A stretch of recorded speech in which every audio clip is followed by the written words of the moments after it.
शर्म आनी चाहिए। मेरे मद्दे मुकाबले उम्मीदवार हमारे काबिल तराम है, सब कुछ है, लेकिन जब वो शहर में जाते हैं तो किस मुंह से वोट मांगते हैं? किसके पास इतना बड़ा अख्तियार रहे और शहर का मसला हल, वो मुझे बता दें। एक काम बताएं मुझे भी शहर में बनाया क्या है? पहला जो यहाँ पे मसला है ना वो पानी का है, निकास से आबी का। दूसरा जो है वहाँ पे यहाँ पे स्कूल का है। अगर अल्लाह ताला मुझे इलेक्शन में कामयाबी देता है, जितना अख्तियार जो इक़्तिदार होगा वो उनकी अमानत है। बिलावल जरदारी जानते हैं आप उन्हें?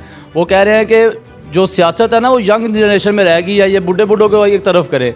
उनके बारे में आपका क्या ख्याल है? यंग जनरेशन सारा मेरा साथ दे रही है, मेरे साथ भरपूर चल रहे हैं, मेरी कैंपेन कर ही वो रहे हैं।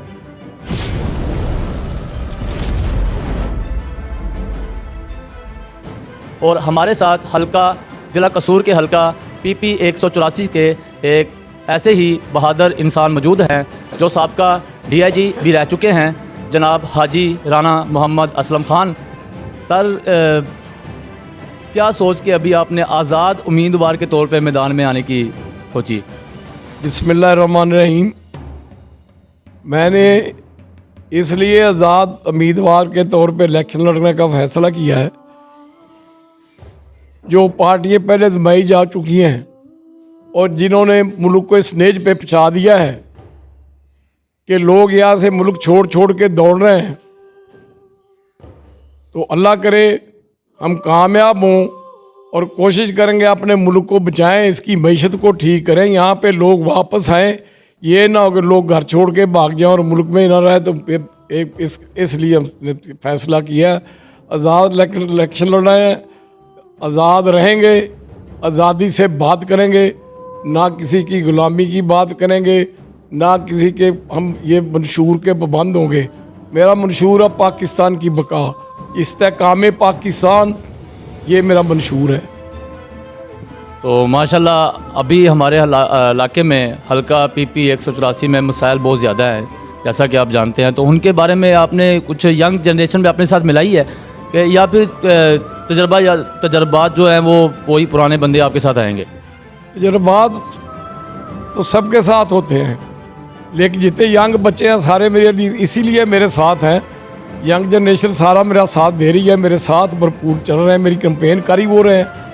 मुझे तो कुछ नहीं करने, घर बैठ जाए वहाँ पर कैंपेन करेंगे, इसलिए कि मैं तो पाकिस्तान के मुस्तकबिल की जंग लड़ने के लिए, अपनी जो नौजवान नस्ल है उसकी जंग लड़ने के लिए कर रहा हूँ।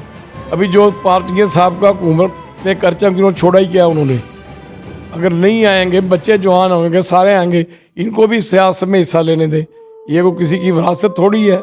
हाँ ये तो है, ये किसी की विरासत थोड़ी है। हाँ जी, इसलिए कोशिश कर रहे हैं कि इन बच्चों को सिखाएं, इनको इतनी हिम्मत दें और उनमें ये जज्बात पैदा करें कि पाकिस्तान को बचाना कैसे, पाकिस्तान को चलाना कैसे, पाकिस्तान से ये रिश्वतसानी और लूट मार की ये जो दौड़ लगी हुई है, वो कह ये कोई सुबह से जो निकलता है जिसके पास अख्तियार होता है ये थोड़ा सोचता है भी हम पाकिस्तान में रहते क्या करना है।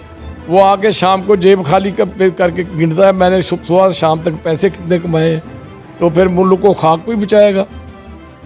तो अभी हमारे एक पीपल पार्टी के जो नए चेयरमैन हैं बिलावल जरदारी, जानते हैं आप उन्हें? वो कह रहे हैं कि जो सियासत है ना वो यंग जनरेशन में रहेगी या ये बूढ़े बूढ़ों को एक तरफ करे। उनके बारे में आपका क्या ख्याल है? क्या कहना चाहेंगे आप उन्हें?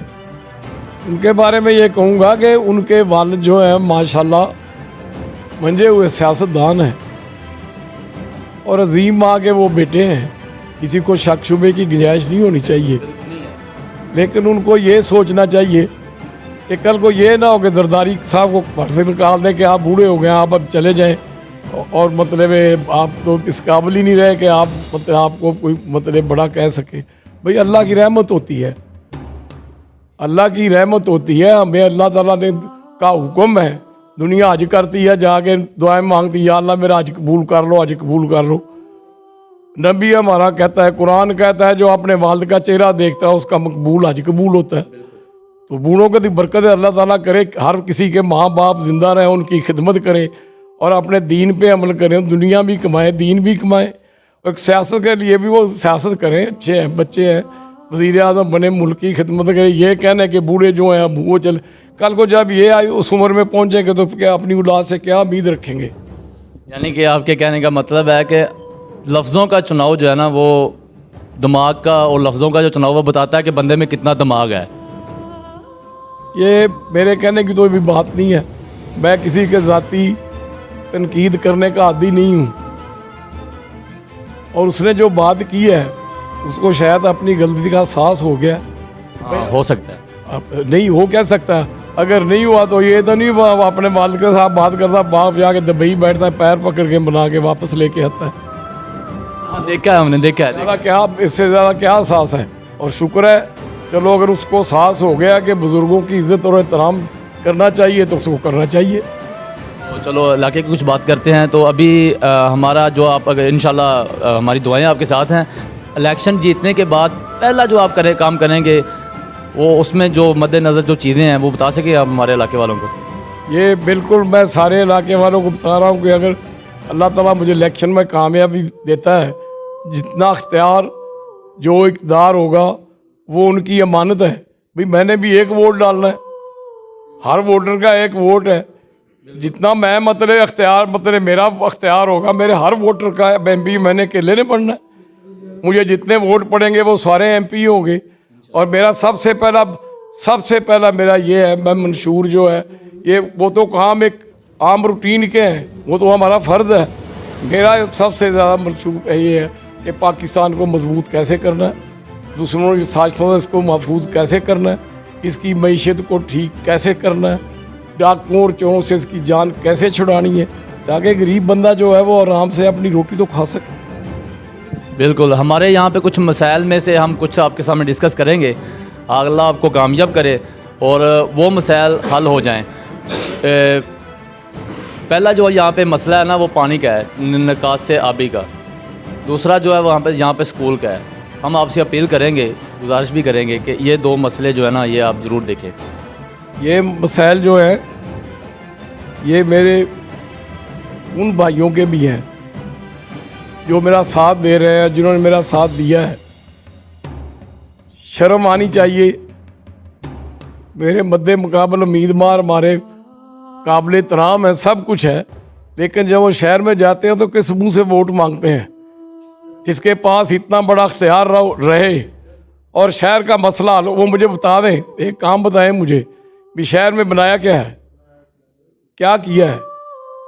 कोई सड़क उसने बनाई है, कोई स्कूल बनाया है, कोई कॉलेज बनाया है, कोई और चीज़ बनाया है, कोई दारा लेके आ गए, कोई यूनिवर्सिटी लेके आ गए। मेरा एक भाई MP है, एक डिस्ट्रिक्ट नाज़म रहा है। उसके ज़माने की आज भी लोग बातें करते हैं, आज भी कहते हैं जी राना इम्तियाज़ ने कंगनपुर में ये कर दिया, गंडा सिंह में ये कर दिया, सरफराज ने कर दिया, वो कर दिया। तो बताए ना वो भी कुछ मासवाए इसके लिए, खुदा के लिए मुझे वोट दे दो, मेरी आखिरी बारी भाई आखिरी बारी है, फिर आखिरी बारी में आप क्या कर लेंगे। 10 साल तो आपको इतना अख्तियार रहा है, आप स्पीकर रहे हैं, बार बार गवर्नर बनते रहे हैं, तो उस वक्त आपको किसने मना किया था कि कुछ नहीं करना। कोई आखिरी एक बात जो हमारी यंग जनरेशन के लिए, मैं ये हर प्रोग्राम में करता हूँ, यंग जनरेशन के लिए आप जैसे जो लोग हैं वो बहुत ही काबिल इज़्ज़त हैं और एक तजर्बा आपके पास, कोई एक नसीहत जो आप यंग जनरेशन को करना चाहें। एक यंग जनरेशन के मतलब मैं आपको बताया है, मैं यंग जनरेशन जो है ये कोई इंडिया से, मद्रास से, कोई कलकत्ते, अफगानिस्तान से आए हैं। ये हमारे बेटे हैं, बच्चे हैं, पोते हैं, भतीजे हैं। तो कौन बाप है जो अपनी जनरेशन के लिए, अपनी औलाद के लिए नहीं सोचता। अगर हम अपनी औलाद के लिए भी नहीं सोचेंगे तो कोई बाकी और हमसे क्या उम्मीद रखेगा। इंशाल्लाह हमसे जो हो सका उनके लिए रोज़गार का तलाश करेंगे, उनके लिए ऐसी सहूलतें पैदा करेंगे कि उनके पास ऐसा हुनर आए। मैं तो कहता हूँ कि अल्लाह ताला ऐसा टाइम लेके आए पाकिस्तान पे भी बच्चे मारे नौकरियाँ तलाश करते फिरे, अदारे बच्चों को तलाश करते फिरे भी हमारे पास आएँ और बच्चे आके मतलब मुलाजमतें लें। हमारे हल्के का ना एक बहुत बड़ा अलमिया है, शायद आपके साथ किसी ने डिस्कस किया कि नहीं किया, क्योंकि हम लोग यहाँ पे पढ़े लिखे भी हैं और धक्के भी खाए हैं हमने। तो एक अलमिया ये है कि यहाँ पे जितनी फैक्ट्रीज एरिया ना, वो फैक्ट्रीज एरिया जितना भी है वो हमारे फूलनगर के बच्चों को ना जॉब नहीं रखते। फैक्ट्री तो ये इधर भी हैं, इधर ही हैं, वो यहाँ के बच्चों को जॉब पे नहीं रखते, जिसकी वजह से सबसे ज़्यादा बेरोज़गारी में हमारी जो शहर है ना ज़िला कसूर में सबसे ज़्यादा है फूलनगर की। तो इसके बारे में कुछ अमल हो सकता है इंशाल्लाह। आप दुआ करें, अल्लाह मियाँ मुझे कामयाब कर दे तो मैं फिर बताऊंगा मैंने क्या करना है। अब ये इलेक्शन हो रहा है। तो ये थे हाजी राना मोहम्मद असलम ख़ान, एक बहुत ही नफीस तबीयत के मालिक हैं। हम जैसों को टाइम दिया, ये इनकी मोहब्बत है। तो इसी के साथ अपने भाई मोहम्मद बिलाल को इजाज़त दें। अल्लाह।